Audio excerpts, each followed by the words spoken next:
School വിട്ട് വന്നപ്പോൾ തന്നെ അമ്പുവാവ മുറ്റത്തേക്കുണ്ടായിരുന്നു. കണ്ടപ്പോൾ തന്നെ ഓടി. അപ്പോഴേ എനിക്ക് മനസ്സിലായി അമ്മേനെ കുറിച്ച് എന്തെങ്കിലും പറയണേക്കുന്നത്. എന്നിട്ട് മൂപ്പര് എനിക്കൊരു ചക്കര ഉമ്മയൊക്കെ തന്ന് ഞാൻ ബാഗൊക്കെ വെച്ച് ചെരുപ്പ് കഴുകാൻ വേണ്ടി പോവാണ്. എന്താണെന്ന് വെച്ചാൽ വൃത്തിയായിട്ടാണല്ലോ വീട്ടിൽ കയറി. ചെരുപ്പ് കൂടെ കഴുകുമ്പോൾ തന്നെ കാലൊക്കെ ഉരച്ച് കഴുകുകയൊക്കെ ചെയ്ത്. ഞാനൊരു 1-2 ക്ലാസ് പഠിക്കുമ്പോൾ അച്ഛനും അമ്മയും ജോലിക്ക് പോകും. അപ്പം ഞാൻ സ്കൂളൊക്കെ വിട്ട് വരുമ്പോൾ അമ്മ ഉണ്ടാവില്ലല്ലോ. പിന്നെ അമ്മയ്ക്ക് വരുമ്പോൾ അത്രയ്ക്ക് ജോലിയൊന്നും ചെയ്യാൻ പറ്റില്ല. അപ്പം ഞങ്ങളപ്പോൾ തന്നെ ചെയ്തു വെച്ചാൽ അമ്മയ്ക്കൊരു ആശ്വാസമല്ലേ. അങ്ങനെ ഞാൻ കുളിച്ചൊക്കെ കഴിഞ്ഞ് ഡ്രസ്സൊക്കെ ഇട്ട് ഞാൻ ഇട്ട ഡ്രസ്സൊക്കെ തന്നെ ഞാൻ വാഷിംഗ് മെഷീനിൽ കൊണ്ടിടാൻ പോവുകയാണ്.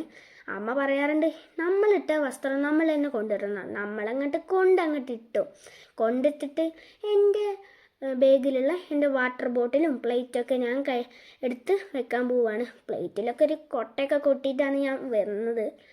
പിന്നെ ഞാൻ രാവിലത്തെ ചോറും മീൻ വറുത്തതും കടലക്കറിയൊക്കെ കൂട്ടി നല്ലൊരു പിടി പിടിച്ചു.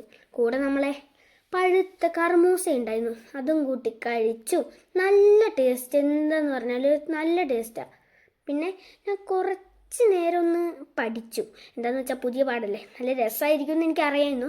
പിന്നെ കുറച്ച് നേരം കളിക്കണം. എന്താണെന്ന് വെച്ചാൽ അമ്പുവാവ അച്ചമ്മേൻ്റെ അവിടെ ആയിരിക്കില്ല. അപ്പം അമ്പുരുവിന് അധികം കളിക്കാനൊന്നും പറ്റില്ല. പിന്നെ അമ്പുരു ഇത്രയും നേരം ബോറടിച്ചിരിക്കില്ല, ഞങ്ങൾ വരാൻ വേണ്ടി കാത്തിരിക്കുന്നു. പിന്നെ അവൻ്റെ സന്തോഷത്തിന് വേണ്ടിയിട്ട് ഞാൻ ഇങ്ങനെ കളിക്കും അവൻ്റെ അപ്പം.